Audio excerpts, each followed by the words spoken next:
So, third in the league with a fan base feeling positivity and hope, what's the worst that can happen? We started the month by welcoming the Lily Whites of Preston to the northeast, with Troy Parrott charging through a non-existent Macca midfield, but Malcolm Abioway pulled his shot wide. A Dennis Sirkin cross was met by Jack Clark, with Freddie Woodman barely keeping the ball out. Patterson used his legs to deny Abioway before Patrick Roberts hit the post. Then Ross Stewart met Ricardo Fiamosi's cross to force another fine save from Woodman. Amad Diallo was clotheslined from behind by Lindsay, gifting Stewart a penalty to break the deadlock. However, Preston hit back quickly. Parrott's through ball calmly finished by Emil Reeds. Just moments later, Dan Neil took a touch, then curled home from the edge of the D to retake the lead.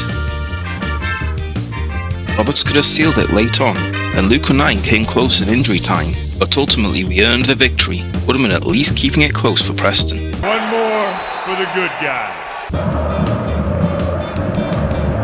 Next up we welcomed Blackpool to the Stadium of Light, and we took control early. Lyndon Gooch's corner nodded home by Daniel Ballard at the near post.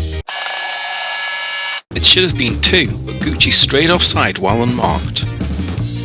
Fantastic passing and movement befuddled the Blackpool defence, putting Edouard Michou clear through to finish past Daniel Grimshaw. William Bianda clipped the bar from a Gooch free kick, but Ellis Sims sealed the deal in the final 10 minutes. Alex Bass made his mandatory worldie with a minute left, but that was as close as Blackpool came to making the game any kind of contest.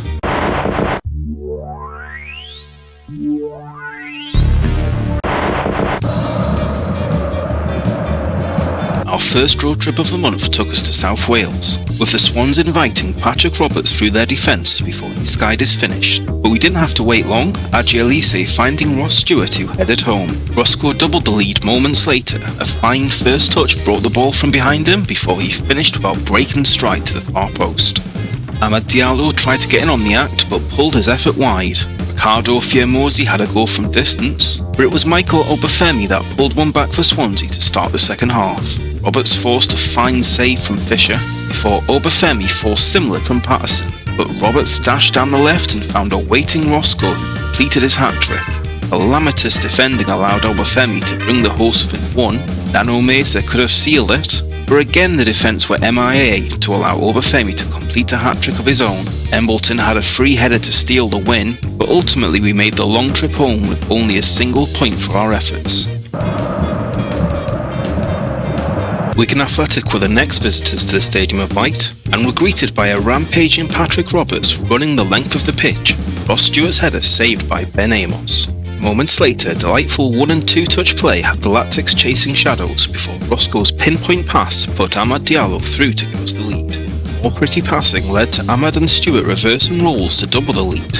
It should have been more before half-time, but Amos saved from a wide-open Diallo, who found himself unchallenged again but shot wide.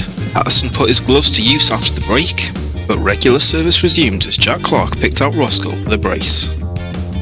Daniel got rewarded for breaking forward, bagging on 4th, though the acrobatics were underwhelming. I'm afraid it's 0 points all round. Before Clark completed the route moments later, Kung Fu style. A miserable day for Wigan, who owed their keeper for it not being far worse, though this was apparently an upset according to the game. Our press officer is called Finlay Finley, and having had it pointed out on stream, join us on Twitch, follow the socials for updates, I can only wonder if it was a typo on the birth certificate or was on purpose. I have so many questions!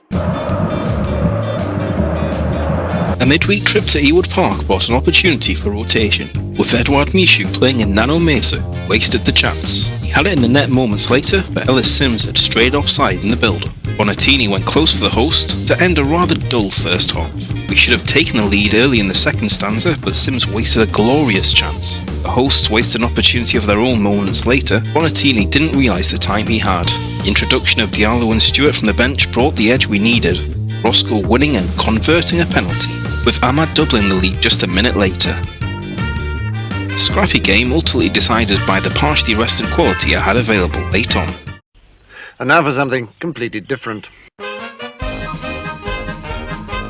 Vincent Kompany and the Clarets visited the Sol looking to maintain their playoff position, and we did our best to help early, Luke O'Nien zigging when he should have zagged.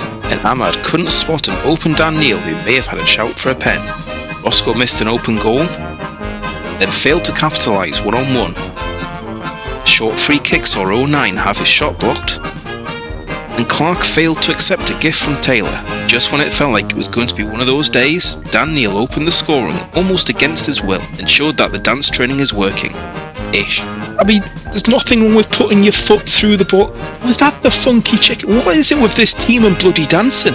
The slight incompetence continued after the break, Roscoe failing to hit the target with an open header, and Clark tried to kill the corner flag. But despite this, Burnley never posed a threat, and it was ultimately a comfortable, if somewhat clumsy, victory. We took the weird energy to Luton, hoping for an improved performance. How have you got a yellow card of 2 minutes, RJ? A few moments later. I'm trying to add... What? How did you get sent off?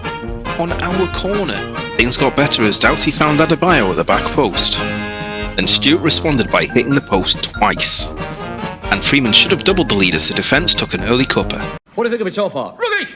Fortunately, Adebayo lost his damn mind, gifting Roscoe an injury time penalty to equal it. The defensive excellence continued after the break though, Sonny Bradley heading home unmarked from the corner. We waved Luton through the back line again a minute later, Adebayo hitting the crossbar, and it was time to hit the lab. Now, do I want to go with Ellis, do I want to go with Dewey? You are motivated, so we'll bring Ellis on. So they're going to hit us on the counter. Right, oh that's good. Go on Ellis, go on Ellis! Yes! Vindication. Ellis was clean through on goal minutes later, but Horvath stood tall. Point on the road when the performance didn't merit it, but they all count, right? They don't ask how, they ask how many. So we finished the month third in the table, and despite a shaky last couple of games, on a 10-game unbeaten run, this netted me third place in the Manager of the Month, Amad Diallo picking up Young Player of the Month. The players are happy, the fans are happy, and my mate Kirill is loving my work.